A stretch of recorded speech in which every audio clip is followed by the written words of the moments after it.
Happy Sunday, legends. I hope that you are having a fantastic day, and I hope that you're leading into an even better week. Now, legends, of course, as always, we do have a lot to go over, and today we're going to look at why the war may not be able to end in its current state. We know that neither Ukraine or Russia is completely exhausted, and there is still a lot of fighting and capability left in both states. And is this the exact issue that Trump is going to have trying to bring this war to an end? So we're going to look at what Trump has said about a meeting with Putin, where Russia and Ukraine are sitting, but then we're going to talk about the ones who are actually fighting the war. No, it's not the guys on Twitter, which you think that it is. It's actually the guys who signed up to go and fight. Okay, weird, I know. But those Ukrainians and those Russians who are actually fighting the war, how do they feel about the front line, and how do they feel if their governments were to make concessions? So we'll look over that. And of course, as always, we don't ignore maps. So we'll look at maps, we'll look at geolocations, but I want to talk about perspectives too, because remember, much like a reality TV show, which I think a lot of people believe this war is, but much like that, how it is cut up and edited can give a very different perspective on how the front line is moving or the outcome of attacks. So we'll start quickly on the maps, and then we'll work our way through, look at what Trump has said, and then what the soldiers are saying. Because remember, at the end of the day, the ones who are fighting the war is the soldiers, and it's not so easily for Kyiv and Moscow to just switch on and off the war. So let's have a look at the maps. And of course, here in the center of your screen, you have Ukraine, the capital of Kyiv. The red areas occupied since 22, the purple since 2014. And when we turn then this on, we'll see that the red check is ground that Russia has made over the past 24 hours. And the first area I want to come down into is what I refer to as the Rozliv front line, but really becoming the Bakhmut front. Now, what we have seen is the change here on the shape. So we do see this territory being controlled today by the Russian forces, so a gain here. But we do need to go back and have a look then at yesterday of how this looked. So it looks like this, with this area just in here filled in red check, and then today. So a increase in control out to the west, a reduction on the east. Now, what I'll say is the grey zone here should be at least all the way through Bakhmut. But this is where I want to show you this perspective. Now, Creamy Caprice, who's very reliable with geolocations, then, well, my bad, they put up this map here showing the geolocations, the correct geolocations of multiple Russian flags going up around Bakhmut. And what we see here is from about 2 minutes onwards, and this will all be on the Telegram if you want to watch it and review it, otherwise you're going to have to go off what I say, of multiple flags going up around this area. Russian page is saying, well, confirmed, under control. And what we say is that is most likely the case most of the time, but absolutely should be in grey zone. We do see a number of Ukrainian casualties in this footage as well. But then we have this footage here. Now, I can't show you really any of this footage, but this is from Ukrainian pages from their perspective of Bakhmut, where these Russian troops on motorcycles, the crusty demons of Ivan, then move into this sector and are picked off by both drones and artillery, with many losses here too. And this is the difficulty someone like myself has trying to get an idea of where the front line is moving, and why we have a much higher threshold on things is because we see bits and pieces like that. And that's why we say we wait for multiple confirmations from opposing sides. Geolocations are a really good, reliable way, but again, it's very difficult. Now, I can't show you that footage here. I know YouTube is far more sensitive about showing any Ukrainian losses than Russian, but still, this footage, fairly graphic, can't show you. And of course, as soon as you say a graphic of another side, you'll have a number of people online celebrating that. It's a shocking, shocking thing. So, absolutely grey zone. Whether it has fallen or not at this point in time, unsure. But you need to account too that the hardcore on each side will cut up footage to look like something. And what you'll see again and again is you'll see the YouTubers go, the Russian forces got absolutely smashed on assault and blah, blah, blah. And they're showing a part of the assault. But what they're not showing in that is, well, the line's moving. So there must have been successful assaults there. And I see more again and again. these YouTubers going, yeah, they've been smashed, they've been demolished, they're gone. But you're like, well, then how is that front line moving if all the attacks just apparently look like that? But TLDR, we don't know at this point in time. Then we'll move up into the Pokrovsk front. Of course, Russia is getting closer and closer to Dnipro Oblast. Let's have a look at this Syriac map today. Now, over the past 72 hours, the Russian army took full control over Bohodanivka and new positions southeast of this village. In addition, Russian forces captured most of Zvezove and the positions north of it. So let's start up here. So that Zvezove has come under Russian control according, or at least most of it, according to Syriac maps. Of course, closer and closer to Pokrovsk. And one thing I am seeing is more and more FAB Clyde munitions hitting Pokrovsk. And then around this sector down in here, that there is more ground being made by the Russian forces according to Syriac maps, which does tend to line up with where we see the grey zone here to then the north of Constantinople. So not surprised at all to see this open territory in here. I do think we'll see this move at some point fairly quickly. Let's then move up the map. We'll come into then the eastern side of Pokrovsk and Mirolubivka. We can see then the map has moved here. Again, the geolocations were shown, multiple maps where my cursor is at the moment. The grey zone has moved there, so wait out on that. Then we come to Toretsk. And in Toretsk, we can see just then past Delivkia, where Syriac says that Russia has made some ground as well as in the centre. Now, one thing I want to speak on before we move up into Terni is the threshold. And I know we may have a higher threshold here to confirm gains, and that may not be as interesting in media that is meant to be just continue clickbaity, onwards propaganda pushed as media just is now. Same with the aircraft. And that's how I had people saying, well, hang on, so you're willing to confirm that Ukraine lost an F-16 when the Ukrainian Air Force says, but not willing to take that into consideration when they claim a Russian aircraft went down. Now, firstly, I don't think that this would need explaining, that there is incentive to not confirm your loss and inflate the loss of the opposing side.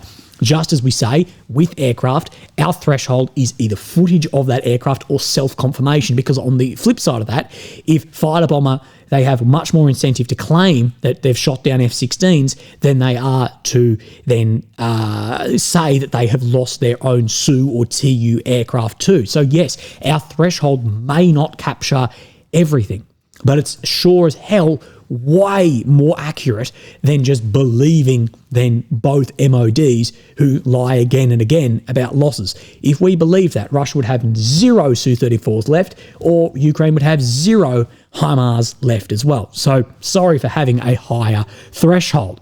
Now, let's talk then about Terni.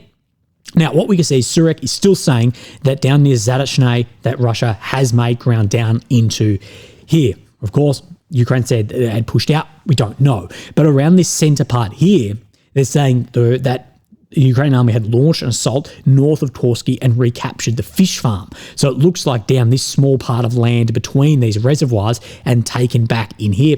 Wait out on anything in here. I think it likely looks what Syriac is saying just off Syriac's reliability with maps. Just wait out on that. But this is, I still believe, the most dangerous sector of the entire front. But that is all the maps that I believe I have for you today. If I miss anything, catch up on it tomorrow.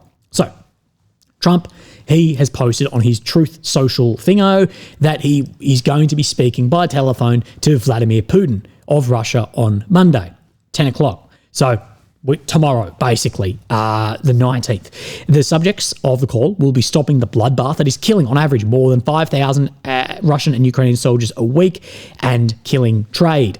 I will then be speaking to Zelensky of Ukraine and then Zelensky, various members of NATO. Sorry, this is difficult to speak in all, to actually read in all caps. Hopefully it will be a productive day. The ceasefire will take place and this very violent war, a war that should have never happened, will end. God bless you all. So speaking to Putin tomorrow and wanting to stop this bloodbath of a war. Now, will he have much success in this? Well, given the gap between where the two delegations are, I don't believe so. But we're going to go more into that in a second. And like I've always said, I believe this war, and I remember saying this in Kramatorsk in 2022, watching MLRS hit positions, saying this war is always either on the eve of ending or with years more to go. So what I will say to this, though, is if Trump does push forward ending the war with Russia, Zelensky has a very important decision to make. He either needs to cut ties with the US or work with the US to end the war. There's going to be, with Trump, I don't think, any in between. And my take on this would be what that gentleman said of, if you're not at the table, then you're on the menu. And for Ukraine especially, the sunken cost fallacy is massive. And this exists in Russia as well. But at the end of the day, Ukraine see that its territory is occupied, where the Russian soldiers see that they're trying to gain other areas. So it's going to be much larger. Ukraine's giving up far more and Russia is gaining. So it's going to have a different effect on soldiers to politicians to civilians. But what I will say, the sunken cost fallacy in attritional war is because you've put so much into this of men, of resources, of time, that you want more and more back out of it to recover from that, like a gambling addict. You hear me all the time. Then compare attritional warfare to going broke or gambling.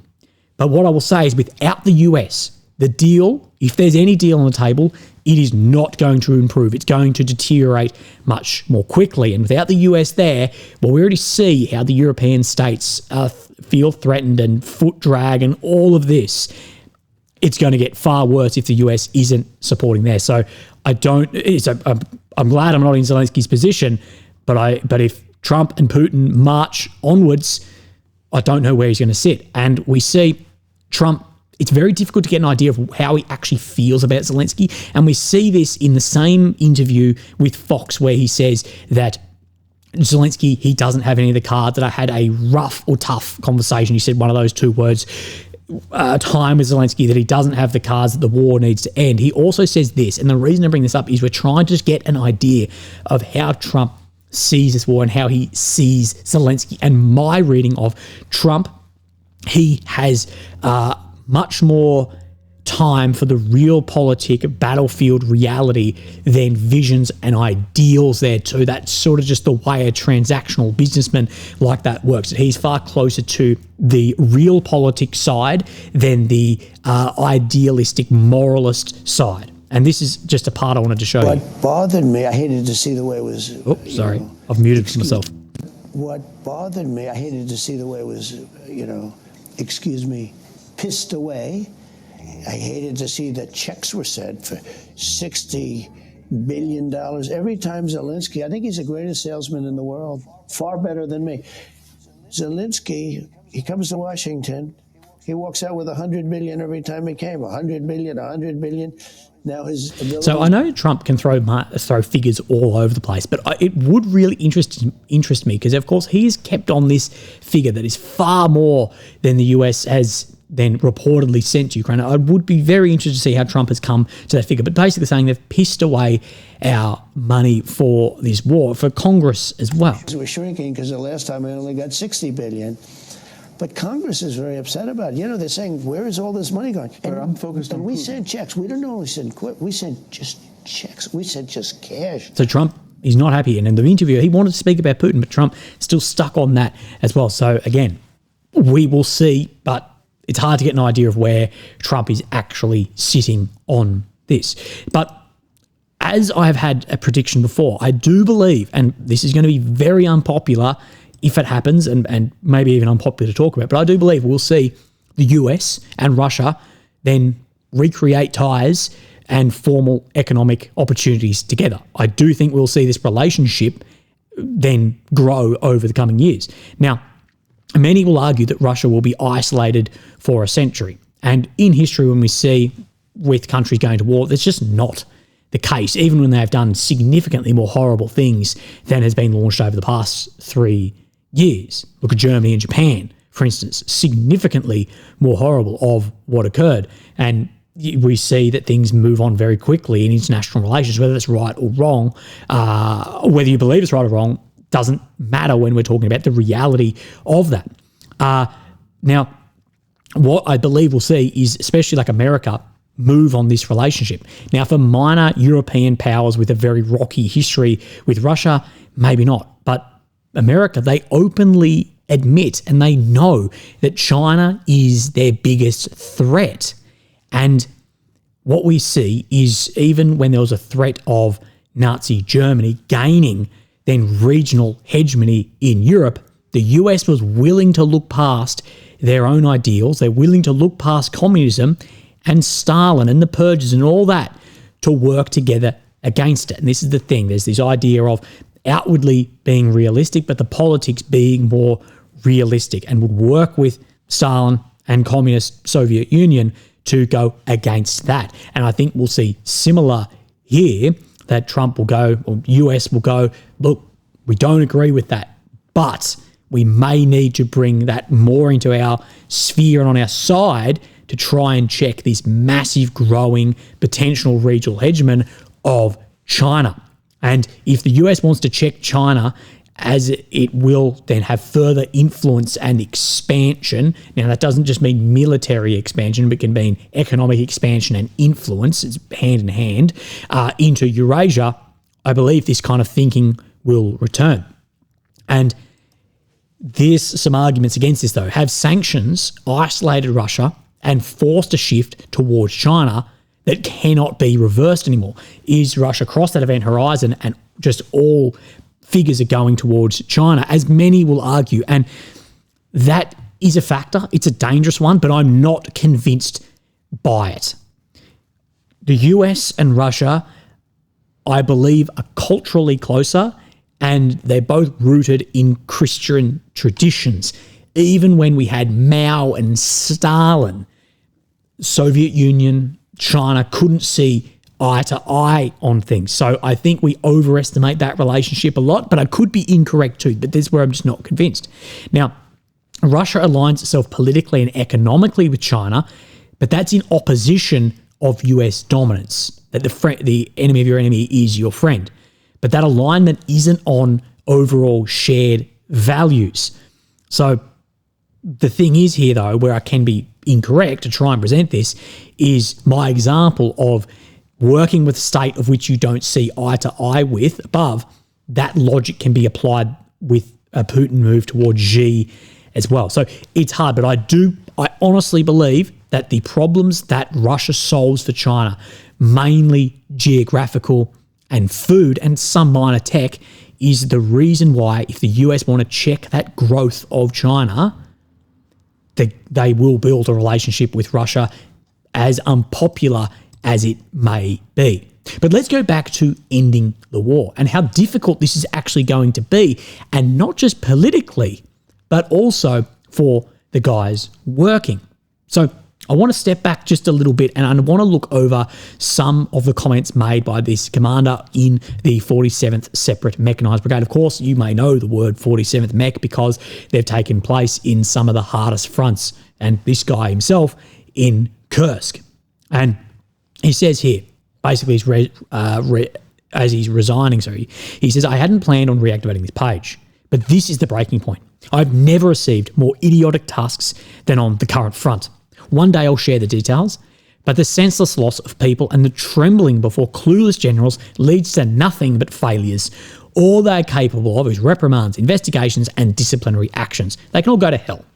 These political games and the assessment of the real situation don't reflect reality or actual capabilities. They've completely lost the plot. I've submitted the relevant resignation report. Hopefully, I'll be relieved soon, and then I'll be ready to share some things with my journalist friends. And if Mr. Alexander here would like to reach out, I am more than happy to have a completely open talk, uncut, and send you the footage as well, so you know that it's not uncut or record at your end. Thank you, General Staff of the Armed Forces of Ukraine. I hope your children also serve in the infantry and carry out your mission. So he's not happy about how things are going on the front line and being sent into these missions. And this is from a higher up. And then we see this gentleman here, the former Chief of Staff for Azov Brigade, react to this and say, when they find a scapegoat in the form of a brigade commander or the commander of an operational tactical or operational strategic group, I won't be surprised. The higher military leadership is not used to taking responsibility. And I put a lot of this on propagandists as well, who will never hold then the higher ups in Ukraine or the politicians to any responsibility or accountability, because they don't want to, but I believe they have blood on their hands as well by pushing narratives of which deep down they probably knew weren't true. Bakhmut is a perfect example of this. The reality is this: nearly 99.9% of the tasks given to battalions are direct orders from the General Staff. What position to retake, what tree line to clear, absolutely populist, unjustified, unsupported, idiotic assault operations or tasks that senselessly endanger personnel.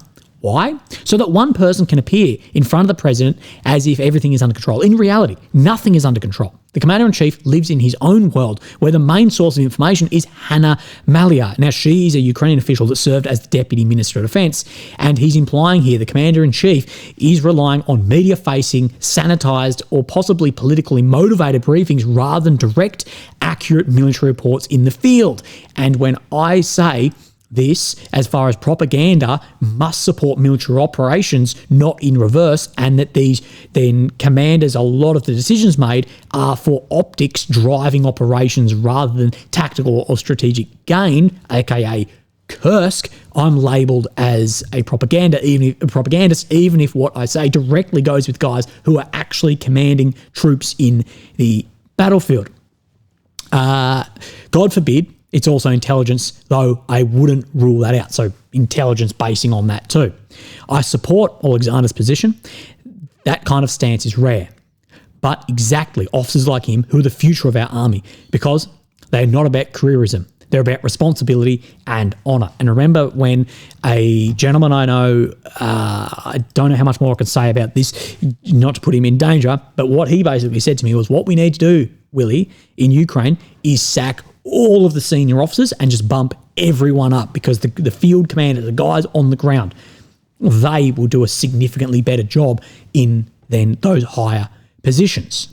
So we do see people are not happy there. And this leads into something that we've been speaking about a lot. And I spoke with a friend about this last night who's fighting in Ukraine, and about whether units would stop fighting or not, even if Zelensky was to sign a deal. Now, he said explicitly, no, they would not. And for many reasons, for especially these groups and some of the more radical groups, this isn't just territorial, it's ideological and deeply personal. And what I'm curious about is if Zelensky signs a deal with Trump, is how does this play out? Will these units keep fighting Russia, or will they shift their focus inwards towards the government that made the deal? Betrayal can be worse than aggression. Or will they stay committed to fighting Russia? We don't know. But more on this, and something that I want to say, is if this does continue, if they continue fighting, and in doing so, continuing would jeopardise ceasefires, it would jeopardise negotiations, it would jeopardise security arrangements, what does Ukraine do about that? Do then regular Ukrainian forces have to go and suppress and disarm them? Would NATO forces need to do that? How does that work? If there's a deal and Zelensky and Putin sign something and there's groups that are saying we're not stopping fighting, what happens then? Going to be, it could undercut a lot of this. But then there's a reverse side of the coin here too, that soldiers and commanders, they are ultimately the one fighting the war. And they then therefore are ultimately the one who decides whether the war continues or it ends. Now, we focus a lot on then this continuation, but what if it's the opposite? Could we see a situation where forces are so demoralised that they choose just to walk off the line, they refuse to do assaults, they withdraw, or even a mass desertion or surrender? Remember that guy, another guy I know, who said to me that these Russians came through on motorcycles, we mowed them down with machine guns, but none of us would have had then the morale or ability mentally, psychologically, to get on bikes and actually assault a position. And that tells us a lot about the different thinking in the trenches. And this is demoralising when for years now you have seen the line constantly shifting against you, seeing commanders like this pointing at the massive problems, and you see operations like Kursk that sacrifice so many for optics then collapse, and the cards that Kursk gave are now gone and it's pointless. That impact of that sacrifice is void. So Could we see the opposite? I think many lean into this, continue fighting no matter what. Well, it may not be that. It may feel like that if you're sitting on Twitter and, you're in the trenches in the comments. But if you're in the trenches for 3.5 years and it's been just bad news coming after bad news, I don't know. Because remember, they're seeing the reality of this. They're not watching these YouTubers who just begin with, the Russians are the only ones taking casualties and here's the 50 gazillion today. There's this idea that soldiers are dumb, driven by this. No, that they are not. They are highly motivated, smart people. And we could see this as well then on the other side of how does Putin then stop this as well?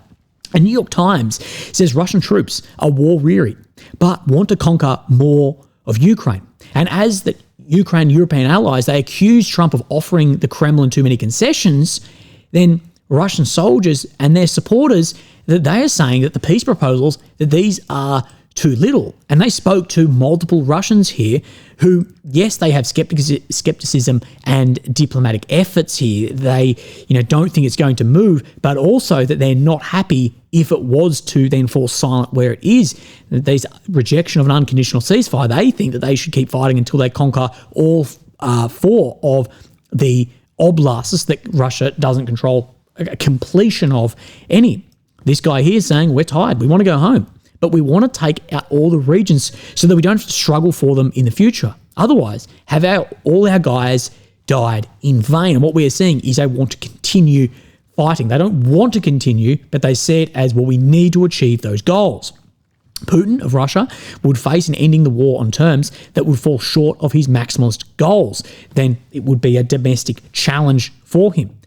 Putin's hasty annexation of 4 Ukrainian regions early in the war may have limited his current options in negotiations because a significant part of the population would view anything less as a defeat. And if Putin has annexed these areas and then doesn't take them in the end when something's signed, is this then seen as the guys as a betrayal and defeat on the front line? How's that actually going to be seen? We're going to go into this more in a sec. That soldiers who have fought in different units and different areas spoke with deep bitterness about their country's officials and civilians, whom they accuse of benefiting from the war while ignoring frontline hardships. Their comments point to the difficulties Russia would face after any peace deal in integrating servicemen back into civilian footing. Do you understand what it means for a country to have 1 million people who have been trained to kill without fear of blood? And you can have 1 million angry killers. It's a pretty serious problem if they view our rulers as men who are not on their side. And Ukraine and Russia are both going to have this unless one side is completely exhausted and completely surrenders. Some of the interviewed soldiers have struggled to reconcile their personal desire for peace and exhaustion with the war with the need to make sense of their personal sacrifices through victorious outcomes for Russia. But what we don't see in New York Times here is we don't see any of these 11 guys they interviewed saying, yeah, look, we need to make a concession here and lay the border here. There's still a motivation to continue fighting too. Such resentment has made control of contested territories, long considered by analysts as a bargaining chip amid Russia and Ukraine's deeper disagreements, a non-negotiable war aim for many Russian servicemen and their supporters. And what we see is these are both non-negotiables, not only at the level of Moscow and Kyiv, but also the boys in the trenches. That they say, I don't want to see any concessions because I have seen the price of every fistful of land. This proposal, as far as freezing and not taking ground along the current front line, is seen by many in Ukraine and the West as a major concession to the Kremlin. But the Kremlin and the soldiers, well, they see this as the other way, that this would fail to satisfy a large part of Russian society. Now, the soldier said, if there's no ceasefire now, we need to keep going until the end. Because if we don't sooner or later to get to those areas, in 5 or 10 years, there will be more war, which is exactly what Ukraine say as well, as they've voiced here say. But overall, in my opinion, looking at this, is the loss of these territorial demands. So Russia meeting the border of those 4 oblasts or Ukraine meeting the border of 1991 will have a significantly greater impact on Ukrainian soldiers than Russian soldiers, for the reason of, for Ukrainian soldiers, they're seeing this as an occupation of taking back ground that is theirs, that is Ukrainian territory on a map, where the Russians are expanding then territories. They don't see it in the same way. So I think it's going to have a more impact on the Ukrainian soldiers than the Russian soldiers if these sides don't meet their then maximalist demands. But what I do say is if you were to map out who is closer to meeting that demand. If we have 4 oblasts here, 1991 borders here, Russia is significantly closer to that than Ukraine is the other way. And realistically, over time, given months or years, there is realistic vision that Russia could meet those militarily.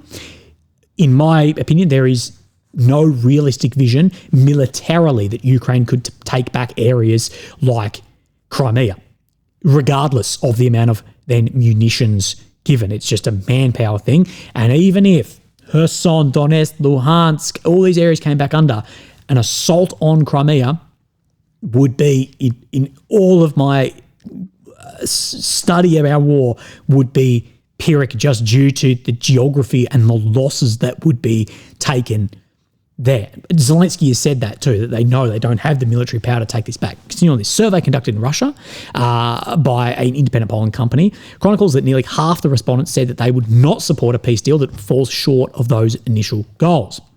Putin, who wields, they say, absolute power, that because he controls the media, would be able to present any outcome as a success. Now, this is greatly over-exaggerated. Even in the most dictatorship states, no one wields absolute power because they'll just be overthrown by either other people in their party, by other parties, or the society itself. So no one can wield absolute power because you can wield more than less. But again, it's a sliding scale. Now, this idea of controlling the Russian media, I think this is massively over-exaggerated. I'm not saying that the Kremlin doesn't influence and control the media. What I'm saying is Russians, like Westerners, they distrust the state media, that as much as we distrust CNN and Fox, the Russians distrust Sputnik and RT. And a lot of people now get their media from things like Telegram, from YouTube, or Facebook, or Instagram, and VPNs exist. How do you think that fucking New York Times spoke to Russian soldiers on the front line?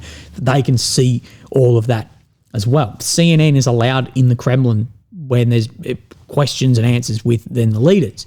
Kremlin officials will most likely remember the Soviet Union's withdrawal from Afghanistan in 1989 after an inconclusive war, which angered many veterans of the 40th Army. That is correct. And when the Soviet Union was in a very difficult state, that did contribute to then the downfall there too. And there's still many people bitter, and many families bitter about that inconclusive long war. Dmitry, a former paramilitary soldier, said, of course, I want a ceasefire because even a bad peace is better than a good war. But we've also taken such a large step forward that we cannot stop now. Otherwise, is it all a game? Has Vladimir Putin played a little game, killed 1 million people, and it's all okay? This would not be such a good government, I think. So what I'm trying to get to here is that governments need to take into account that, holy shit, what are the guys on the front? What is society going to see of this? Because no one wields absolute power. And could we see... They bring up the example of the Wagner PMC coup. That's very different to that happening, but I believe it's far more likely that it will happen in the Ukrainian forces than it will the Russians, just due to it being on Ukrainian territory. And that they are the ones being asked to make concessions, not just less than they want to make, if that makes sense. But we absolutely could see this. So, again, strap in. I don't know what Trump really sees as an end. He said 24 hours and he said months and he said 100 days, and now we could be further away. Like that meeting we had in Turkey, that could just indicate that we are further away than ever. The gulf between the two nations is seemingly impassable. Legends, you have a fantastic rest of your weekend, and I will speak to you tomorrow. Thank you. Bye-bye.